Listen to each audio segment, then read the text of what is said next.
Welcome to Session 6 of the Keep Your Love On series. I'm Danny Silk, and author of the book, Keep Your Love On. In this session, I'll discuss the trust cycle and teach you how to avoid the lingering repercussions of broken trust, whether at home or at work. I'll also introduce simple but powerful phrases to help you express your needs in all of your most important relationships. Enjoy.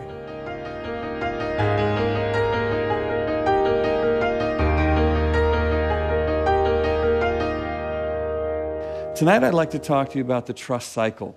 There actually is this model that we're going to go through. It's in your handout there. And it has everything to do with understanding what we're getting at in the communication. The deepest part of our relational connection is sitting in getting to the need that somebody has. I mean, if you could imagine somebody rubbing your back or scratching your back, somebody's back itches and they start scratching your leg. You're like, oh, thanks, but you're not helping me here. A little higher. Like, well, I don't feel like going any higher. I just want to scratch your leg here. Okay, see, this is so dissatisfying to have someone not be able to adjust to find the need. And so in communicating, this is really what we're trying to do, is we're trying to give people targets to hit in relational satisfaction. This little graphic here is in your handout, and it's an illustration of how this process works. Now imagine if you have a little baby. This is how babies bond to their mother or father, is through this expression of need. The baby cries, right? The baby's, I got a problem, but I can't tell you what it is, so you have to figure it out. And so now that's exactly what you're doing. You're on a quest to find out what is going on with this baby. How can I help this baby? So as the baby expresses what they need, the mother or father are now going to action. And if it's the father's like, oh gosh, I hope it's one of three things. Hey, I hope this baby I hope it's not messy, but let's check. Maybe this baby's messy. Nope, that wasn't it. Okay, maybe it's hungry. Hopefully it's it. Oh gosh, it wasn't that one either. Okay, I hope it's tired. I hope it's one of these three things. And the need being expressed has led to a response that says, I care about what you need. Let me see if I can meet that need. And as that need is met, the child is satisfied. That anxiety, that pain, whatever it is that led them to communicate, that need is comforted. And so now we have a loop which suggests this to the bond. And the bond is formed because I expressed what I needed, there was a response to that need, and I was comforted. Now, this is also the role of the Holy Spirit in our life as well, right? Jesus says, I got to go, but I'm going to leave you with the Comforter.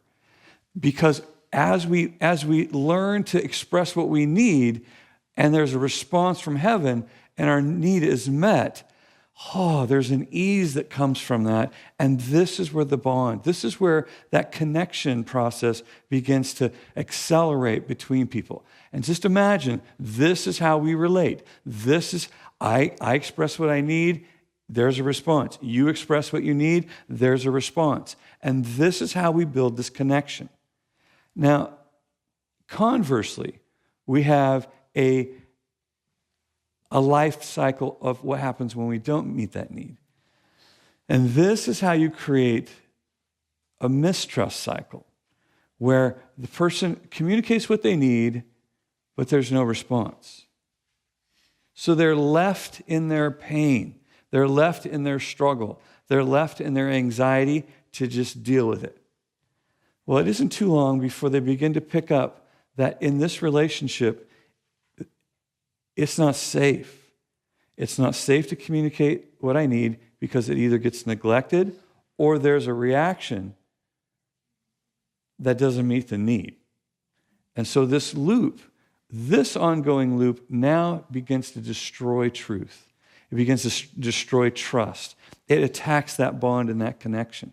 So communication, the process of communication is to get to this need, to be able to listen for the need, to be able to find and communicate the need. This requires a specific skill set, really, because a lot of people don't know what they need. A lot of people don't know what they feel. Some people think that getting angry and trying to get another person to do stuff because they're afraid of being punished by my anger, they think that's effective communication. Some people think, well, I'll just ignore what I need. I'll just shove it down into my shoe and pretend like I don't have any needs. Until one day I wake up and I hate you. And you're like, well, how did that happen so fast? I mean, how was yesterday okay and today I hate you? Because the realization is I am in all kinds of pain in my relationship with you. And so let's take a look at one of the most effective tools I'm aware of to communicate effectively what's going on inside of you. It's called iMessages. Now, iMessages are something, how many of you are familiar with an iMessage? Yeah. How many of you don't use them? Yeah. Yeah, it's for whatever reason, like, oh yeah, I had an active listening class, I heard that, yeah, whatever. Don't ever use them. Awesome, that's not the same thing, you know? It's crucial that I slow this down for you so that you can see what we're doing. Because what we're doing is we're going to identify some of the most effective pieces of information that you can communicate. And the better you get at it, the more clear the target is for the person who cares about you, who wants to respond well, who wants to help satisfy that need. All right? So it's going to start with I feel. I feel a feeling, okay? Let's stop there. I feel a feeling. This is revelation here. I feel a feeling. I don't feel a thought.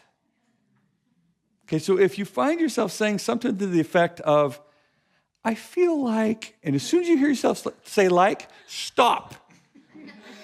Because you're about to describe a thought. I feel like you're a jerk. You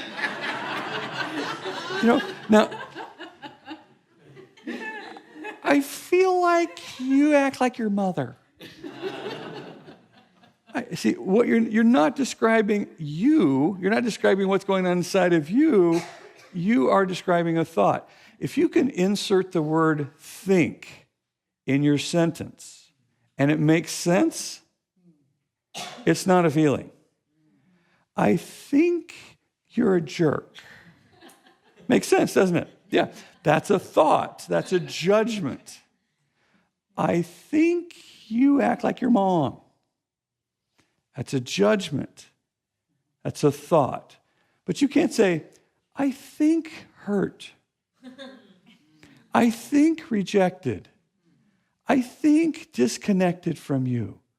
It doesn't make any sense. Why? Because those are feelings. So the first thing is you feel a feeling. And that's what you communicate. You're trying to communicate, I'm experiencing you, I'm experiencing this, I'm experiencing that a certain way. Vital information you don't have, you don't know. Lots of people are going to express, I feel angry. I feel angry. It's the only feeling I know. It's the only feeling I feel. It's because I don't know any other feelings. For years, I taught a group of men and women who'd been convicted of domestic violence. And one of the first things that we did with them was we had to introduce them to themselves. Because they really didn't know what was going on. They just thought, I was okay until I was in a rage. I'm fine until I'm crazy. How are you feeling? Crazy. If you'd leave me alone, I'd be fine. So I have two emotions. Like, no, you don't. You have a whole rainbow of them, right? You have a whole bunch of them. And so putting words to feelings is like a new thought. Children behave their feelings because they don't have words. So it's not hard to tell how a child is feeling. We know they're upset, but we really don't know specifically what's going on. But they're throwing toys, they're kicking on the floor, they're slamming doors, they're running out of the room, they're crying. Like, okay, something's going on. I don't know what it is, but something's going on. But when they grow up, and that's how adults act, when adults are still behaving their feelings, we got some catching up to do. So it's important that I begin to put words to my emotions so that I can communicate them, or I will forever behave my feelings like a child. We pastor a church, and it's just incredible, multi-generational church. And we're right across from university, so we have a lot of young couples and couples that really need to be able to understand how to keep their love on in relationships, definitely. This book is such a blessing because we've used the materials for the premarital classes, counseling, and Keep Your Love On we've used in connect groups, which is like just the perfect place for young couples and just relationships of all sorts. So these tools have been amazing, so empowering for our body. So I feel a feeling, and it's generally connected to something that's happened. Something that was said, something that is being done, something that happened, but there's a win, there's a something that happened. Connect the feeling to something that happened to help the person understand what this is related to. And then there's something that you need to feel. You feel this way, it's not working for you. You really need to feel this way. What is that feeling? Now, I need to feel is not I need you to do. Okay, I feel hurt that you didn't come home on time, and I need you home 5 minutes after work. No, that's not, that's, I don't like how I feel, I want control of your whole life. That's not gonna work, okay? That's not gonna communicate well, that's gonna lead to more anxiety. So I feel a feeling, when this happens, I need to feel a different feeling. That's what we're going for, okay? Some examples of this. For whatever reason, Sherry has a very different experience of my driving than I do. I have no idea how this is happening. I am a great driver. I don't know what she's so afraid of. This should be exhilarating.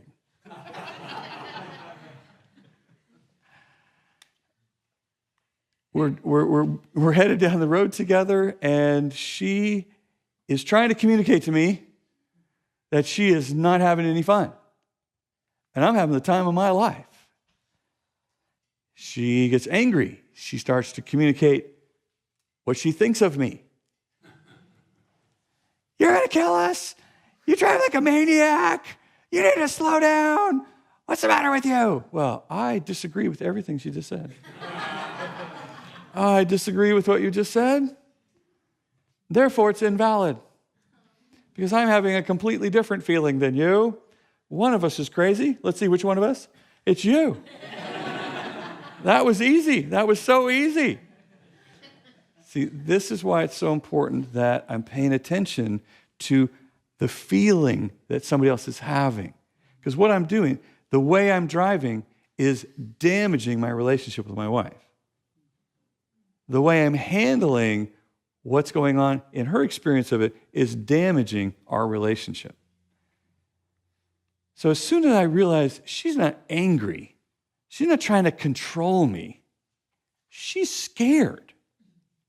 Whoa, you're scared? What are you scared of? So I tried to talk her out of being scared. You shouldn't be scared. I do this all the time. You should see how I drive when you're not in the car. Didn't help. Didn't help at all. It's like her saying, I'm hungry. And me saying, I'm not hungry. You can't be hungry. No. And so she begins to say, I feel scared when you drive like this. I need to feel safe when I'm in the car with you. Now there's some new information for me. Like, whoa. You feel scared and you want to feel safe. Now, we're going to get to boundaries in a little while, but she has options. The first time she gets in the car and I drive like that, and she's like, ah! Okay, she's a victim. She's totally a victim. She had no idea this was coming. She had no idea. Wow. The next time we approach a car together, she has choices. Last time I was in that car with you, I felt terrorized. I need to know I'm going to feel safe if I get in that car with you ever again for the rest of our lives together.